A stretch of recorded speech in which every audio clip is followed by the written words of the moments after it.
सबसे painful feeling क्या होती है कि आप बहुत ज्यादा हर्ट हो गए हो, आपका दिल बहुत ज्यादा दुख रहा हो, लेकिन सामने वाला सॉरी बोलने के मूड में भी ना हो और आप खुद भी कंफ्यूज हो कि उसको माफ करूं भी या नहीं, क्योंकि उसको अपनी गलती का रियलाइजेशन ही नहीं है। क्या माफी सिर्फ तभी देनी चाहिए जब सामने वाला मांगे आपसे, या फॉरगिवनेस कुछ और ही होती है?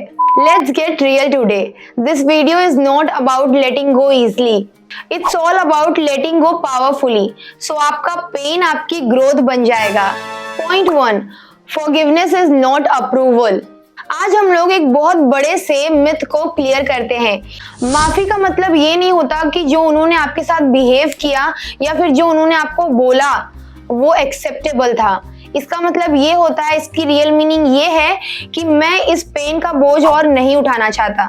सोच के देखो, आप उनका वेट कर रहे हो, उनके सॉरी का वेट कर रहे हो, लेकिन उनको इतना सा भी फर्क नहीं पड़ता, वो अपनी लाइफ में आगे बढ़ रहे हैं। और सच में जो पेन आप डिजर्व भी नहीं करते वो आप फील कर रहे हो, और वही पेन आपके अगेंस्ट काम करता है। ये स्टेटमेंट याद रखना, you don't forgive for them, you forgive for yourself. Next point में हम समझेंगे कि फॉरगिवनेस का ब्रेन साइंस क्या कहता है। Point 2, the science of emotional release.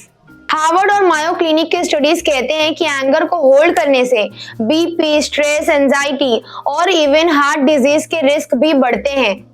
चाहे सामने वाला भले ही आपको सॉरी ना बोले, लेकिन जब आप विदाउट एनी एक्सपेक्टेशन उसको माफ कर देते हो तो आप रियल में हील होना स्टार्ट कर देते हो। अपने अंदर का वोल्केनो शांत करना, दैट्स रियल पावर। आप खुद सोच के देखो कि कितने बार आप एक ही सीन अपने माइंड में रिप्ले करते हो कि उसने मुझे ऐसा क्यों कहा, वो मुझे ऐसे छोड़ के क्यों चला गया। ये लूप ब्रेक करना बहुत ज्यादा जरूरी है, नहीं तो आप अपने ही पास्ट के प्रिजनर बन जाओगे। लेकिन हम उसको कैसे माफ कर दें जो माफी के लायक ही नहीं है, जो माफी डिजर्व ही नहीं करता। नेक्स्ट पॉइंट लिटरली ट्रांसफॉर्मेटिव है।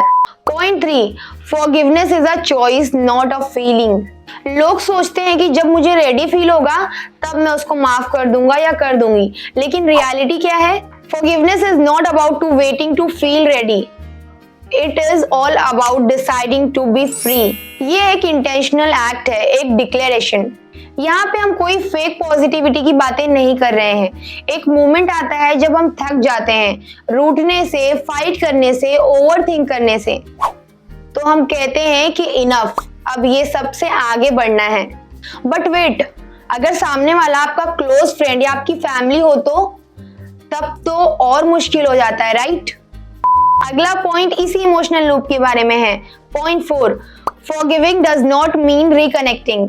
माफ करना और रिलेशनशिप कंटिन्यू करना दोनों अलग अलग चीजें हैं। आप किसी को माफ कर सकते हो उनसे बिना वापस कनेक्शन बनाए। कई बार डिस्टेंस ही हीलिंग होती है। माफी के बाद भी आप अपनी बाउंड्रीज सेट कर सकते हो कि मैं तुमको माफ कर देता हूं, लेकिन नेक्स्ट टाइम मैं तुमको ये स्पेस नहीं दूंगा। Forgiveness is internal peace, not external reunion। और अगला पॉइंट आपके हीलिंग का कोर बनेगा। Point 5, Forgiveness is self love in action। माफ करना इज सेल्फ लव। खुद से ये कहना कि मैं एक लाइट हार्ट डिजर्व करता हूँ, एक क्लीन माइंड, और अपनी लाइफ को आगे बढ़ता हुआ देखना चाहता हूँ। माफ करना इमोशनल वीकनेस नहीं होता, ये एक पावर है जो सब में नहीं होती। जब आप किसी को माफ करते हो बिना किसी सॉरी के, तब आप यूनिवर्स में एक साइलेंट मैसेज भेजते हो कि मुझे तोड़ना इजी था, लेकिन वापस उठना ये मेरी चॉइस थी। अब एक last powerful emotional point. Point 6, the most powerful forgiveness is towards yourself. हाँ, सबसे जरूरी माफी खुद के लिए होती है। कभी कभी हम खुद को ही पनिश करते रहते हैं। क्यों मैंने उस इंसान पे भरोसा किया, क्यों मैंने कुछ नहीं कहा, क्यों मैंने डिले किया। इसमें आपकी कोई गलती नहीं थी, इसमें उस इंसान की गलती थी। आपने भरोसा किया, यह आपकी अच्छाई थी, आपकी गलती नहीं। फ्री हो जाओ इस ट्रैप से। आप बहुत अच्छे इंसान हो, खुद को माफ कर दो। क्योंकि जब आप अंदर से फ्री फील करते हो, अच्छा फील करते हो, तभी आप इमोशनल बाउंड्रीज सेट कर पाते हो, तभी आप स्ट्रांग बन पाते हो, और वही आपको आपके फ्यूचर पेन से प्रोटेक्ट करता है।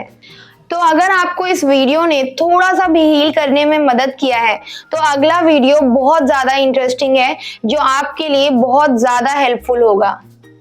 क्लिक कर लो उस पर।